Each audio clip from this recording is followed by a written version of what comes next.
Sir මම හෙනනේ sir ඔව් මම අවස් කරන්න. ඔව් සර් ප්‍රශ්න නැහැ. හරි දැන් හොස්ට් හරි සර්. හරි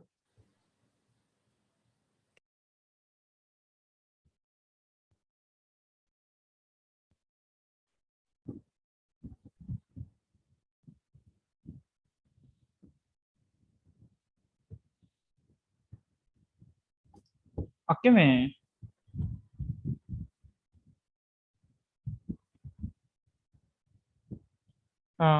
අක්කේ මේ කවද මේ මෙතනින් ගන්නක් ඇතුළට මේ දුමායව ගමු මේ සුරුවර්ණ කියන්නේ මැඩම් එයාවත් ගමු අද සෙෂන් එකේ මැඩම්ද? ඔව් මම කතා කරන්න ඉන්නේ ගමුනේ ගන්න දක් එහෙම මොකද තාම ළමයි ඉන්නවා හිතලා නැහැ නේ අර අන්න එහෙම එකක් පේනවා මේ දුමායා හලෝ මේ අර මැඩම් ඇවිල්ලා ඉන්නේ ගන්නන් නේද හරි නෑනේ මේ අපේ ළමයි කවුරුත් නෑ නේද මේ නිකි කියන්නත් කවුද මේ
JESA, Japura Employability Skill Awards, is proudly presented by the Career Guidance Unit in collaboration with the Career Skill Development Society of University of Sri Jayewardenepura.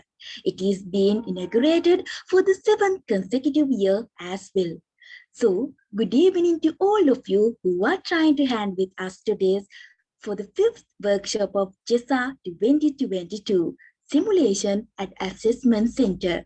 Without further delay, I would like to welcome you warmly. First and foremost, I would like to welcome Professor Sudat Manjula Mursena, the head of the Department of Teachers and Science in the Faculty of Management Studies and Commerce and the Director of the Career Guidance Unit, and Mrs. Chaturhangini Tendukon, Career Advisor of Career Guidance Unit and the Senior Treasurer of the Career Skill Development Society for the today's session.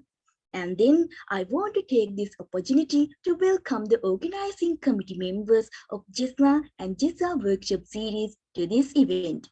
Also, please accept my heartfelt welcome to the audience who are joining us today, as you are indeed the heart and soul of JESA workshop series. As the most important part of the event, let me introduce our resource person, Manager of Performance and Talent Engagement at Hydramani NIT Cluster, Mrs. Isuru Pereira. Very good evening, madam. We are immensely pleased to have you here today. So, madam, now it's your time to enlighten this young undergraduate with your words. Okay, good evening, everyone, and thank you, Devi. Thank you so much for the introduction. So before we start, let me quickly share my screen.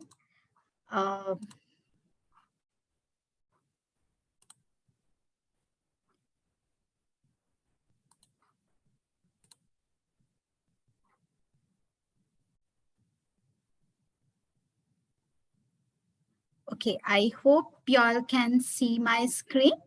Can someone quickly confirm? Yes, madam. Right. Okay.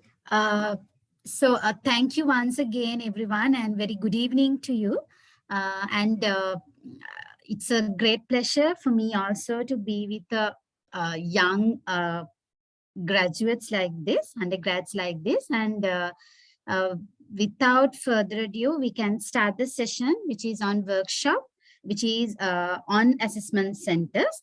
And I'm Isuru Pereira, working for Hydramani NIT Maharagama as the Manager Performance and Talent. So before we go into the topic, let me quickly give an introduction to our company first. So for you all to get an understanding why we as an organization want to help young people like you, what is our objective behind it. So Hydramani, our theme is Create the Future. So as an organization with a history for over 100 years, we have been creating the future of apparel, and we are the pioneer Sri Lankan manufacturing industry. And we brighten the world of fashion with new ways to succeed. So, and Hydramani Group is not only into apparel, we are into other business segments as well, like leisure, renewable energy, retail, and services. So this is our global footprint. So we do have companies in Ethiopia, Sri Lanka, Bangladesh, and Vietnam. So this is the global footprint of ours. And Hydramani, as I said, this is our apparel strength. We operate in about 4 countries with many sourcing offices, manufacturing facilities, etc. And then sustainability is something that as an organization, we are very keen on. So under sustainability, we have 4 pillars. Why I want to mention this to you is this is also one of the initiatives that we believe we do under our sustainability concept. So one thing is we want to conserve the environment. nurture our employees, and support communities and trusting good choices. So when it comes to support communities, this is also one of the initiatives that we want to take. We want to help our future generation because we believe one day you will become our employee, and you are in the community that we operate in. So while nurturing our employees, it's our duty also to nurture and help our young generations to be potential employees in the future. So we want to attract people like you to our organization. So today's session is going to help you to be the best candidate in the future when you're facing for interviews. So before we start the session, I will let you know at the end of the session, you will get to know about these things. The first one is psychometric tools and assessments used for graduates. And also I would like to tell something about the history of assessment centers because it will help you all to understand the concept behind it much better. And what are the characteristics and activities that we use in an assessment center? And what would be the target audience of assessment centers? And for what we generally as an organization or as organization, for what we use these assessment centers? And details of assessment centers activities and additional methods that we use. And also some tips for you all to be the best in this show. So we know that you all have the capabilities, but how you have to perform well and be someone who is unique. So I will give few tips to you as the last point of our presentation. So before we talk about the assessment center specifically, let me tell you something about the subject called or the study or the field called psychometrics. So psychometrics are standard and scientific methods used to measure mental capabilities and behavioral styles. So these psychometric tools are designed to measure candidates' suitability for a particular role and the required. So when it comes to a role, we do have predefined personality characteristics and aptitude that we are looking for as an organization. So these psychometric tests are designed based on that particular requirement of that role. So it is used as part of the recruitment and selection and people development process by employers like us to assess the ability in specific skills. Mainly behavioral competencies, knowledge, ability, attitudes, and personality traits. So I want to highlight two keywords here. Mainly we use this psychometric test in order to understand the behavioral competencies and personal traits. And it will also help find out the personal qualities by using personality questionnaires also. So psychometric, when it comes to assessment centers are one of the parts that come under this psychometric field. So when it comes to graduate psychometric assessments, I would like to give some specific areas that we are looking into undergraduate psychometric assessments. So they are often used as a part of an assessment center, which we are going to discuss further in later slides. And types of psychometric tests are like numerical reasoning, verbal reasoning, inductive reasoning. So let me quickly explain. When it comes to numerical reasoning, we give you all a set of patterns for your or numbers for y'all to understand and analyze that numbers and give the answer. When it comes to inductive reasoning, the verbal reasoning is about comprehension. We give y'all a passage and then we ask some questions. So based on that, you have to answer the questions. So when inductive reasoning is something that we use in psychometric assessments. Say for an example, we give you a certain set of patterns. And by looking at the initial patterns, you generalize or you come to a conclusion. This is going to be the final answer. If I tell it in other words, for an example, like you believe the particular teacher is using a PowerPoint presentation for one lesson, and you come to a conclusion, okay, the entire course will be presented via PowerPoint presentation. So something like that. You get the initial idea and you generalize it and come to a conclusion. So diagrammatic reasoning and logical reasoning, both we give you diagrams, and based on the diagrams, you need to analyze and give the answer. So error checking, you have to find out which one is incorrect out of a given set of data. So these are some of the psychometric assessments that we use, types of psychometric tests that we use in graduate interviews. And then some widely used psychometric tools are also there, and also there's a misbelief that people think that the following tools known as batteries are used to test the aptitude of candidates, but they are not assessment centers, but these are some of the tools that we used as a part of the assessment center. But I explained before also, numerical reasoning skills, verbal reasoning skills, those are very widely used psychometric tools. And we have another thing called in-tray exercises. These are all technical words, but I will give you some examples. So in-tray exercises means that you will be given, for an example, a set of emails, the actual scenarios, and you have to go through, maybe those emails are based on customer complaints, and it could be some informative messages. So based on that, you have to answer certain questions or come to or make certain decisions. So by giving these actual scenarios, you have to analyze these scenarios, and then you have to give your conclusion or the decision. So basically we check the decision making by doing this in-tray exercises.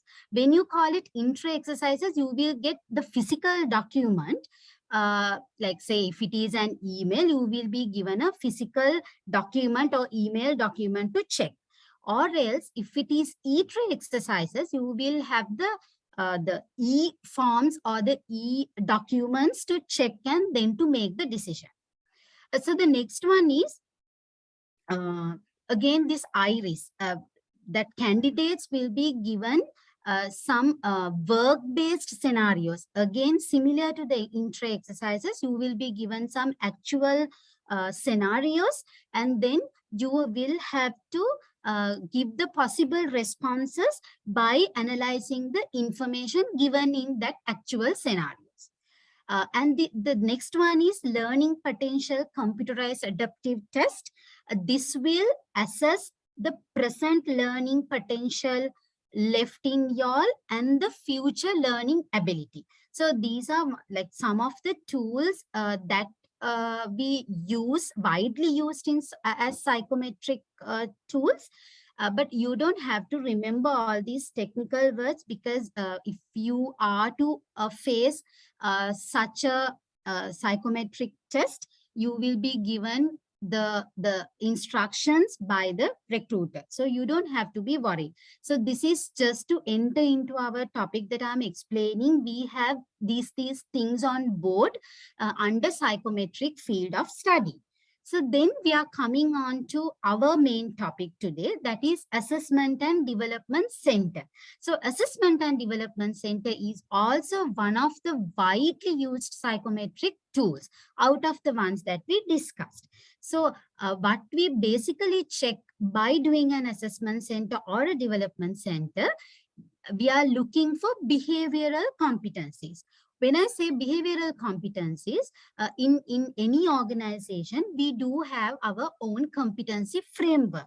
So if you take a particular job, we have the predefined set of competencies It could be technical competencies and as well as the behavioral competencies. When I say behavioral competencies, mainly your critical thinking aspect, it could be your leadership skills, communication, your negotiation skills, etc. So organizations have already identified the competencies required for that particular job, and these assessment center exercises are designed in order to check whether you have these behavioral qualities in you. So when it comes to paper qualification, by looking at your resume or the curriculum vitae, we all can understand that you have the required paper qualification, required for the job. So then you get shortlisted. But how we are going to, how we have to select the best person out of the crowd that we have shortlisted will be based on the behavioral competency assessment that we do through these assessment centers. Okay, so when you look at this picture, I don't know whether can anyone give an idea what is it about? Because I'm just trying to give you a few hints about the history of assessment center, because when I explain the history, it will be really easy for you to understand the concept. So this particular picture will show you a person who is performing in front of some observers or in front of an audience, some of the skills, right? And you can see there's a girl also on the other side looking at this person. So this is one of the methods that we used a long time ago. So this particular incident is actually this person is performing in front of his future bride.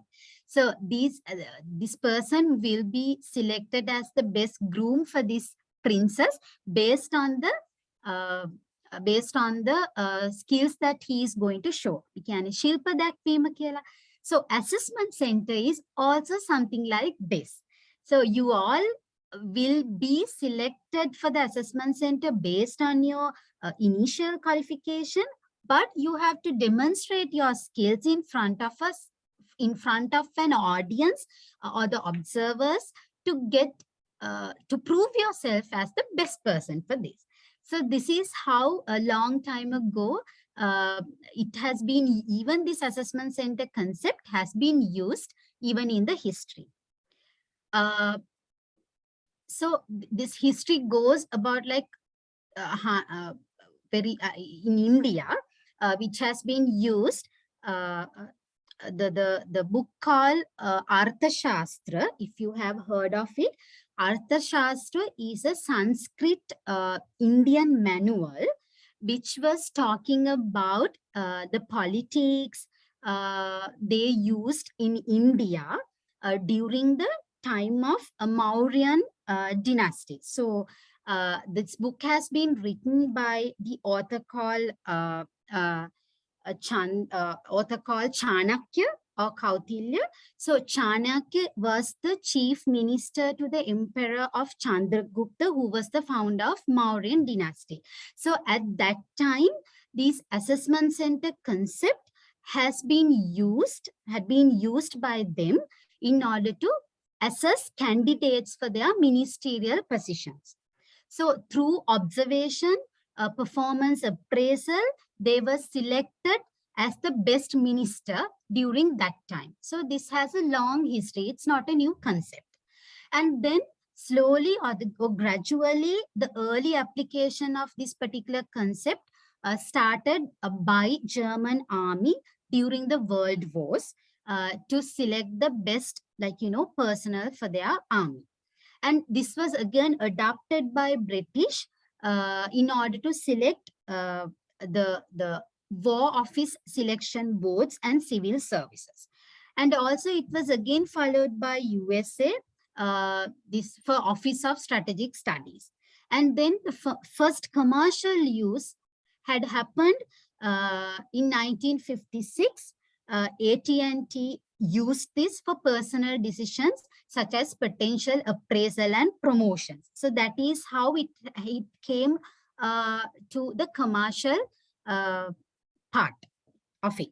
So I just want to explain you the history, because then you will just try to recall the childhood stories that you heard about this ancient, how the kings had to perform, or princess had to perform in front of a team and to get selected as the best groom. So that will give you the idea about the assessment center.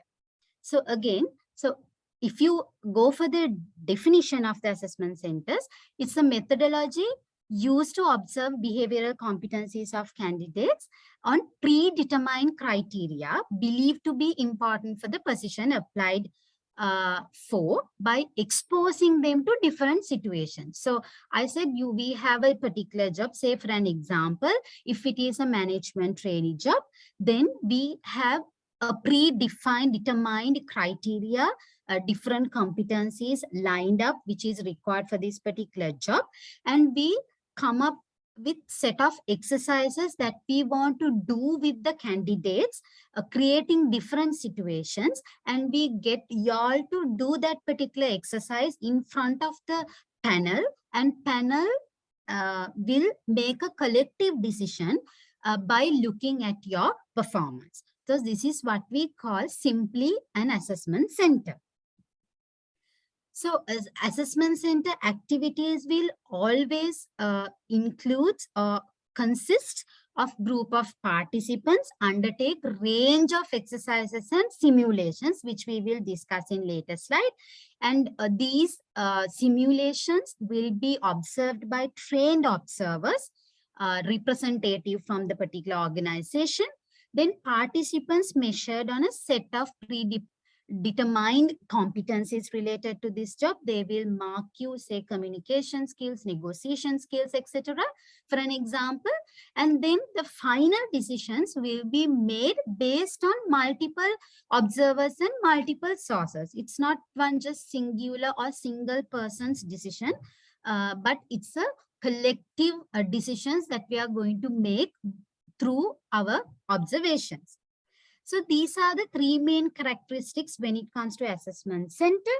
So we have multiple factors, multiple observers, and the decision or the measurement is going to be decided by integration of those measurements of those observers. So it's again a collective decision that we want to make about the candidate. So it's very unbiased, and the decision being made based on the performance that you do at the assessment center. So what are not assessment centers? We do have certain myths. Say if you have a multiple interview process, we don't call it an assessment center. So obviously the psychometric test batteries, like during the interview process, if you are given with some numerical reasons or verbal reasoning to do, that we do not consider as an assessment center.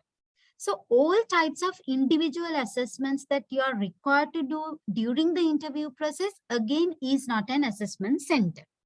So work sample test. So work sample test means you will given an actual scenario. Based on those actual scenarios, probably to answer some questions.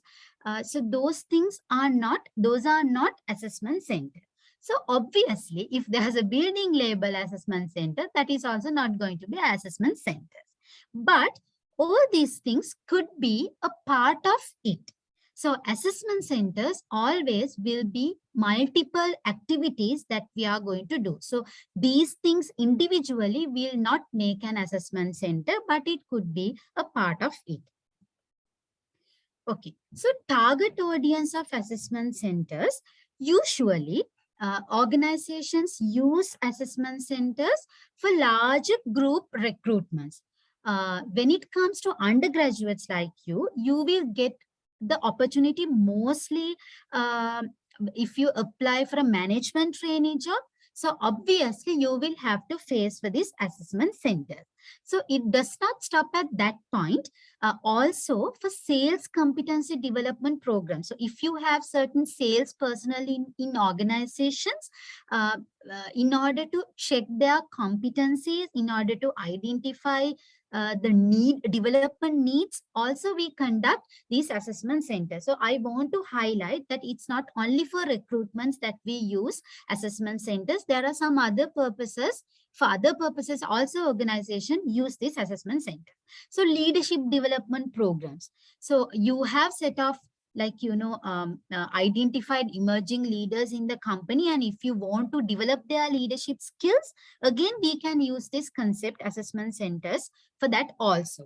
Succession planning. Succession planning is we try to identify whether we have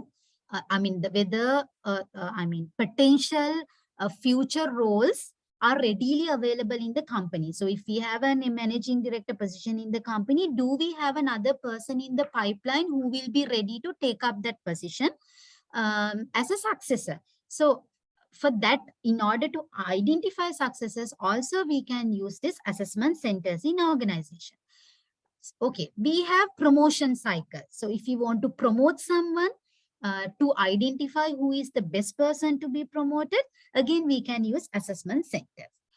And obviously for a competition like JESA, for an example, in that case, if you want to identify someone who is the best speaker, who is the best leader, who is the best communicator, if you want to identify or recognize best performer in a particular subject area, again we can use assessment center. So the exercises that we are going to give will be based on the purpose of having this assessment center. And for what we conduct assessment centers, the similar scenarios: recruitment and selection, potential appraisal, career planning, succession planning, promotion, development plan, and training need analysis. So training needs analysis means by giving certain exercises, we try to identify their training needs also. So then we can come up with a training plan and have some learning interventions based on that. So when you want to design an assessment center, so if the organization wants to design an assessment center, what are the factors that we want to consider? The main thing is job-related exercises. If it is a management trainee position, first we need to identify what are the competencies that we are looking for, or we want to look for in these candidates, and based on that we line up certain exercises, which I'm going to show you in the later slides. And we also get participants' background. Now, if it is some undergraduates or fresh graduates like y'all, then we get all the your background. So your study, what field that you have studied, some demographic details. So based on that, we develop those exercises. And competency exercise metrics means, I told you before, when you take a particular job, we have a set of competencies identified, which we believe that that is required for this particular job, and then we do have the ideal or the expected level of that competency. Say if it is communication skills, to what extent that particular job will need that particular skill. It could be advanced level, it could be basic level, it could be intermediate, etc. And then this metrics will also give a field to mark the present level of yours. So when we assess you, if you want to assess your decision-making skills, we will have an exercise related to decision-making, and then we'll have the ideal level of competency that we are looking for, whether we are looking for a mastery level decision-making skill in your, and what is your current level. So the metrics will have both ends, and with that we can identify the gap. Say if a particular candidate has the expected level, so obviously that person will be shortlisted. And also the types of exercises that we are going to use, whether it's a case study or whether it's management exercises, whether it's a Lego exercises, etc. So all these 4 factors will be considered when we design an assessment center. Okay, so these are some of the exercises that we use.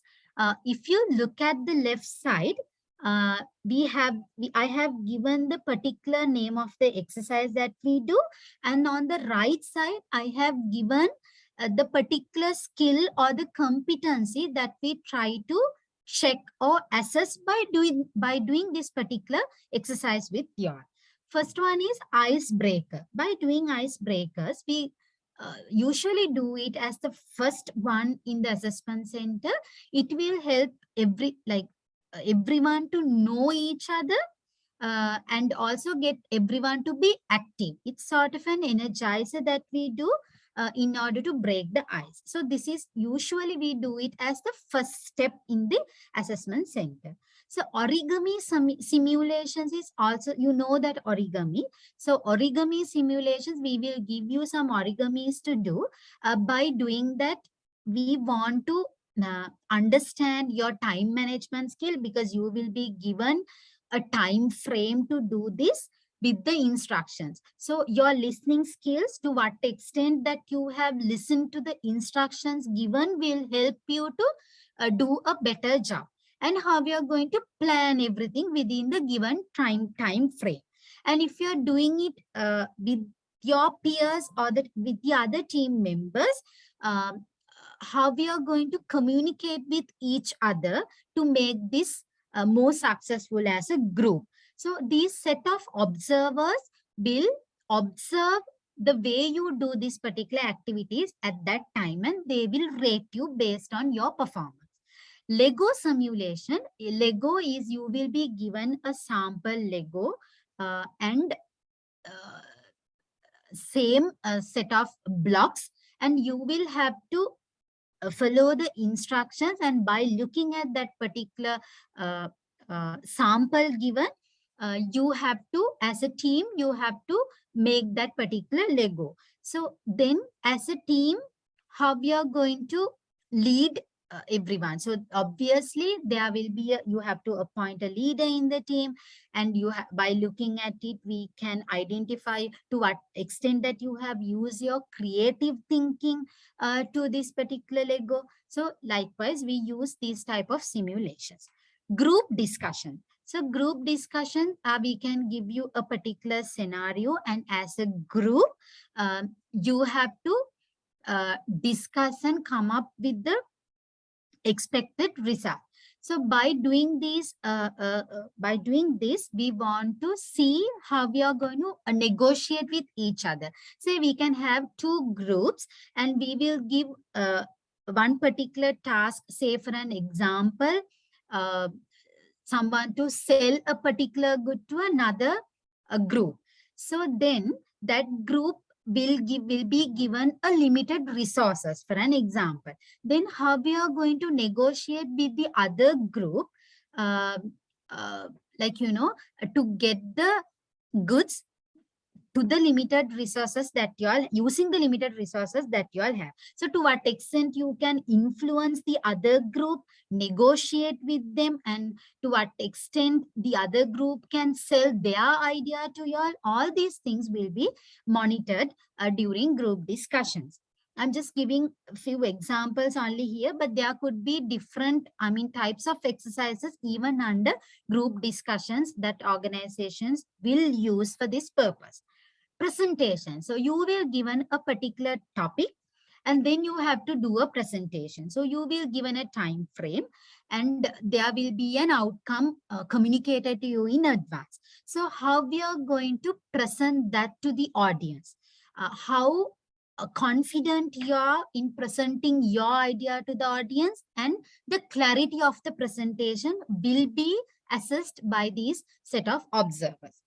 And then the next one is case studies, which is, I think, very familiar for y'all.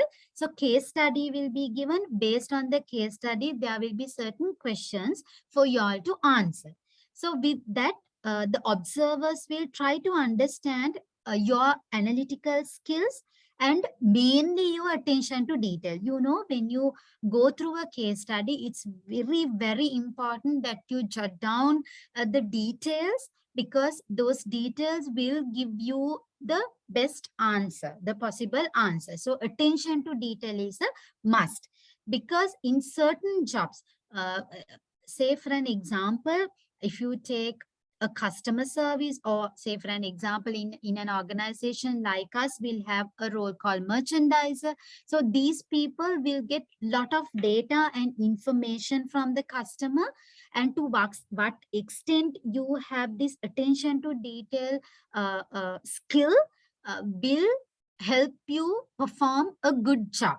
So person with a very good attention to detail, because you have to go through so many emails and there are a lot of information given. So a job will require these qualities or the competencies in you. And by doing case studies, simulations, we try to understand who has this quality better. And then business games.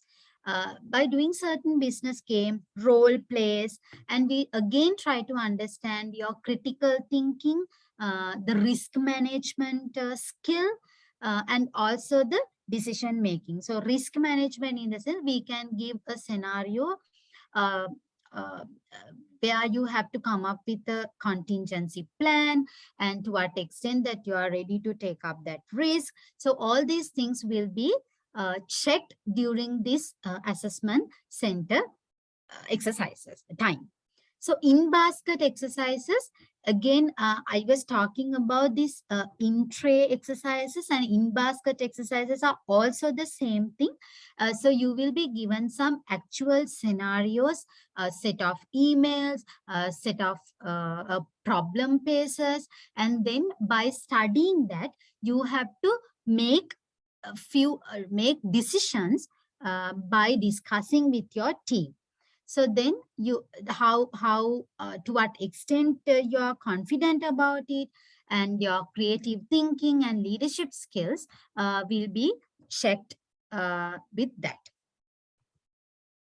So additional methods of assessment. So in addition to those methods what we discussed in the previous slide, there are some other assessment methods also we use during the assessment centers. Now, the one that recently held in my previous organization, we had those exercises on the first day, and the second day we conducted some interviews as well with the team.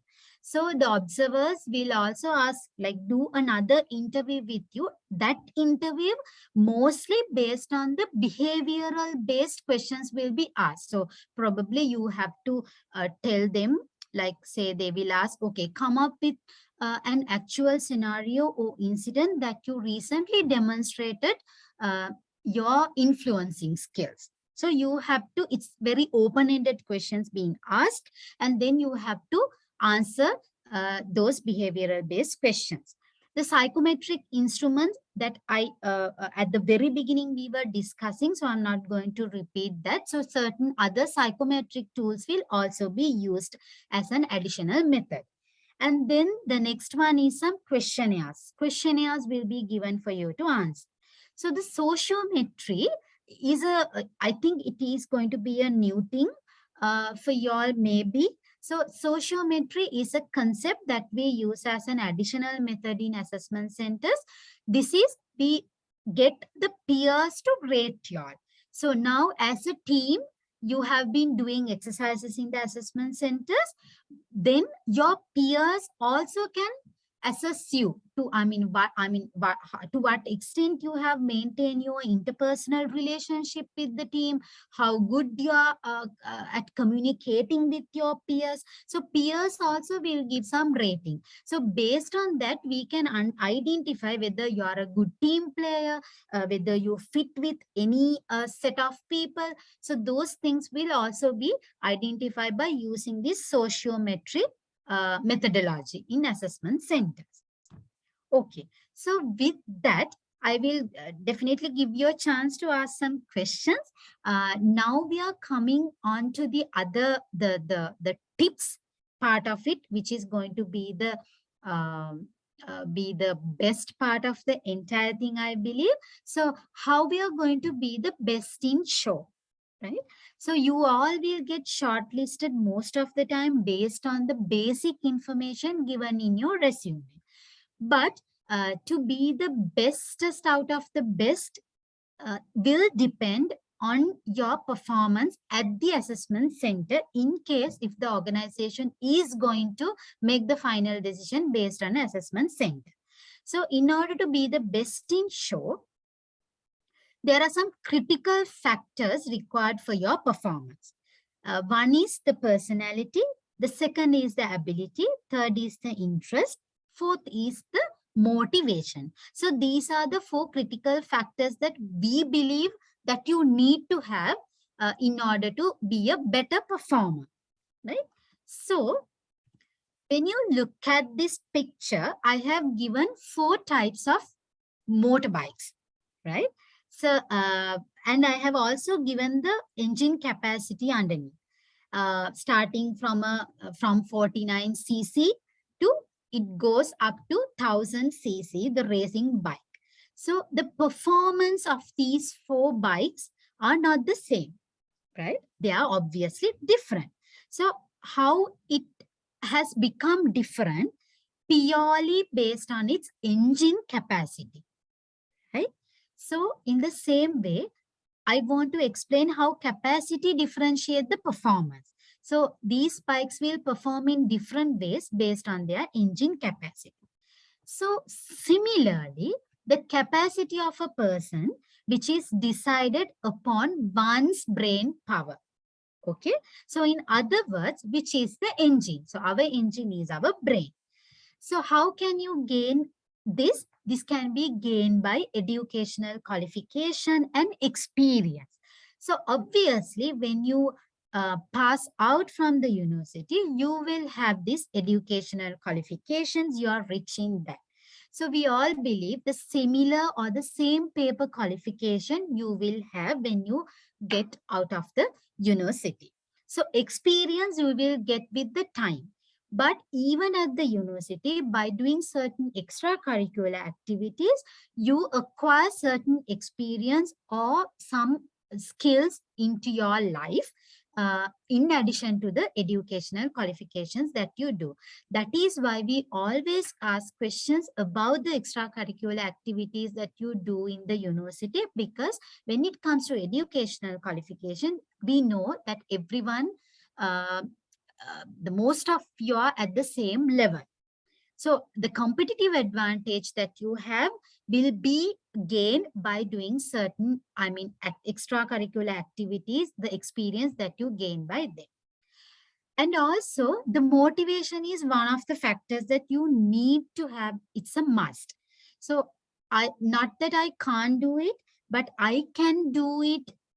Mindset is very important. So I'm not going to explain about motivation in detail. Basically, it is can-do mindset that you need to have. Okay. I'm not quite sure whether you have seen Shelly Ann Fraser. So she's one of the Jamaican track and field sprinter. She's the only person to win 5 world titles in 100 meters. And in 2019, she was the first mother to win a global title in the 100 meters. I want to show this picture. When you have interest, when you are motivated, and when you have interest towards something, no matter what barriers you have, you will reach your goal, you will achieve your goal. So this is one of the real life examples that I want to show, because she was injured once, and but just after her injury period in 2016, she won the gold medal. Then she became a mother, but still she performed well, getting a global title. And in 2022, she again won the world champion title and became the oldest sprinter ever to become the world champion, because now she's 35 years of age, but still she's doing her athletics. So if you in the recent world champions also she performed well. So when you have interest, sky is the limit. And okay, so we discussed about 3 things, that is your capability, your motivation, and your interest. So will these 3 factors alone determine same performance, right? So you will just have a second thought on this. So you go for an interview, you face the interview, you have the similar, probably 2 people go for the same interview with the same qualities, but both of them will not get the job. So what is the reason behind it that I want to explain y'all? So that is the tip that I want to give y'all at this moment, because that is going to be the highlighted one that we want to check by doing an assessment center. So what will matter a lot? Matter a lot will be the personality. So the last factor of your performance. So personality matters a lot, and it is like a hull of a ship. So the character of a person, the holistic view of a person, which is comprised of the values, beliefs, mentality, attitude, competencies, and your ability to execute.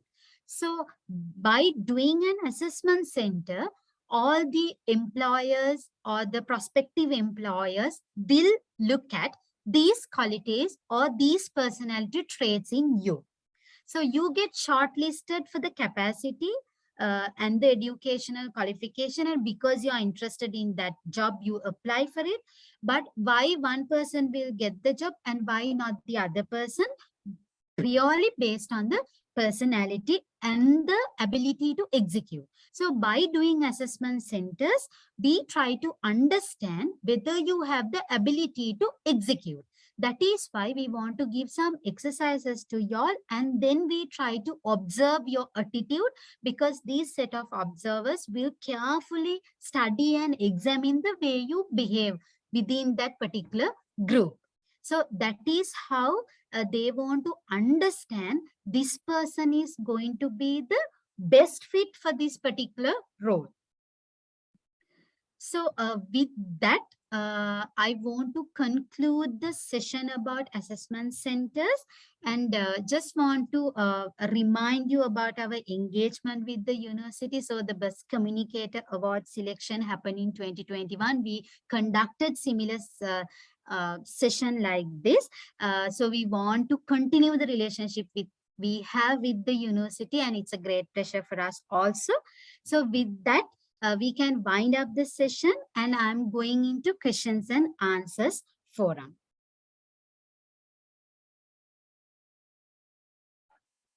So if you have any questions, then now it's time for y'all to clarify more about the topic.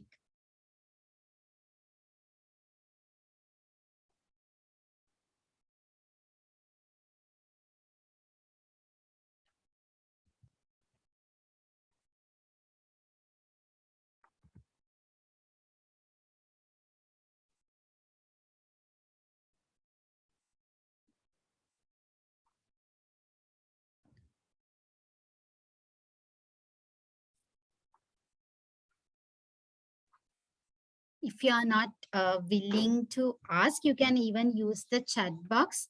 So then I can help you. I can just read out the question and give you the answer at the same time.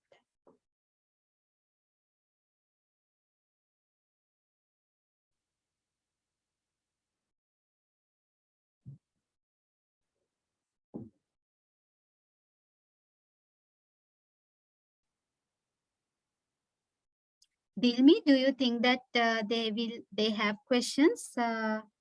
If not, we can wind up the session. Okay, madam, I have a question with my personality. Wherever I enter into something, I got afraid. What can I do? Okay, right. We have one question here. Okay, so it's basically how the tip that I can give you, so you first thing is that you need to come out of the perception that you have about your personality. So I have a question with my personality. Like just get rid of that mentality you have. There's no problem in your personality. But the only thing is, when you get a chance to face for an interview, please make yourself prepared well for that. So one thing is, you need to go through about the organization.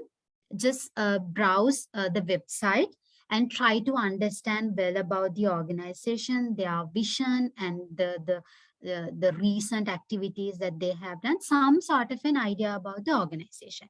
And go through the particular job advertisement well in advance, couple of times, because in most of the job advertisements, they give you the particular tasks to be handled and their expectation. So it's very important for y'all to understand that requirement and whether that requirement will match with what you have in your mind. And then get yourself prepared with the possible questions that they might ask based on the job. So obviously you don't have any experience, but you can relate the experience you have as of now, even at your university, in the school. So just get some possible questions and practice what you're going to say. So they will ask about yourself.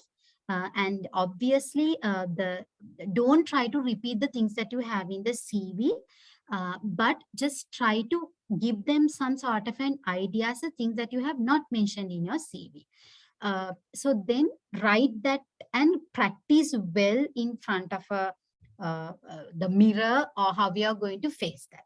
Just maintain eye contact. If you are really afraid of talking in front of an audience, the only option that you have is to practice well in advance. So practice will make you a better person. I hope I answered your question.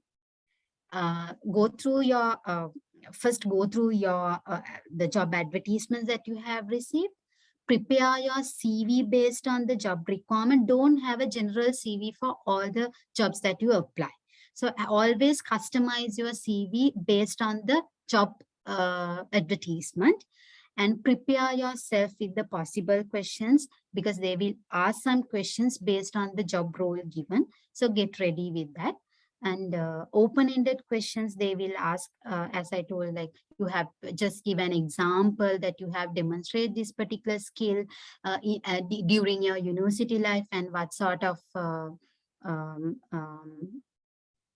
for an example, another thing I can say, give some challenges that you faced during your final year project and how you overcome them. So during your internship, what did you do, and what was the challenges that you faced in the corporate world when you go there for the first time, how you overcome them. So those type of questions, get ready with good answers. And there's another question. Could you please elaborate a bit more how motivation and interest is assessed? Right. Okay. So during the assessment center, obviously we cannot check the motivation, accept, and the interest. The interest to a certain extent, yes, we will check that because now how active you are in a particular exercise, and how you want to take the initiative within the group, giving your ideas. So there are some people that they do the exercise, but they hardly get engaged with the team. So how you try to give your ideas, no matter there's no right and wrong answer when it comes to ideas. So then to what extent you present yourself within the group will give some sort of an idea to the observers about your interest. So motivation, obviously we believe that you are motivated, that is why you applied for the particular job. So, but as a person, you will have to have that motivation, that then only you will try to do your background study before you come for that. So you have this internet option. You can browse and check about assessment centers, more details about the exercises that usually we do. So just study, do your homework and go. So you should have that motivation well in advance to perform well in the assessment center. So observers will try to understand, to what extent that you present yourself, answer the questions, take initiatives, take leadership, and cope up with the team. All these things will be, again, your interest could be evaluated based on your behavior during the sessions. Anything else?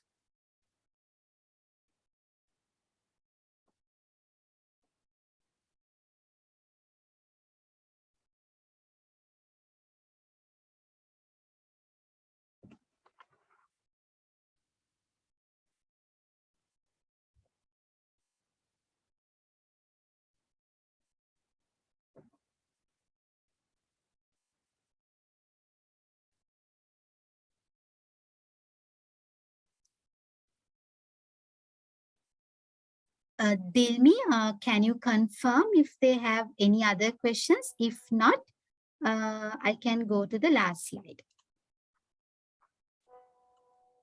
Yes, madam. There is no any further question.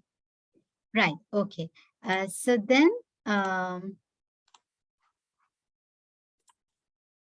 with that, we can wind up the session. So the one last message that I want to give you all is, strategy is important, but execution is everything. So in this world, incredibly successful people always focus on executing incredibly well. So you will have many ideas, you will have a lot of strategies with you, but how well you are capable of executing that particular idea during the opportunity given to you will make you a successful person. So when you are facing an assessment center, please make sure that you are competent enough to execute well.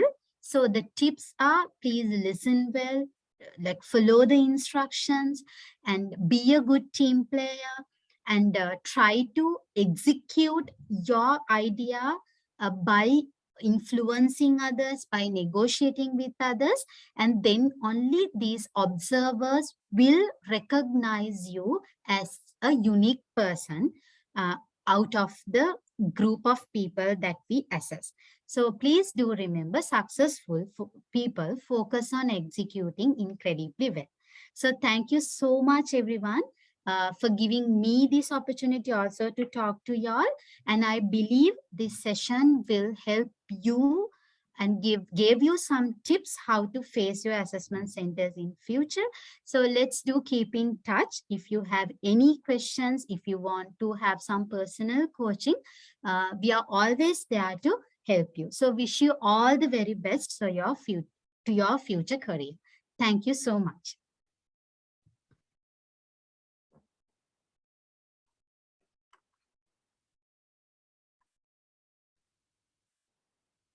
I'm quite sure that today's session will be very insightful in your near future for JESA 2022.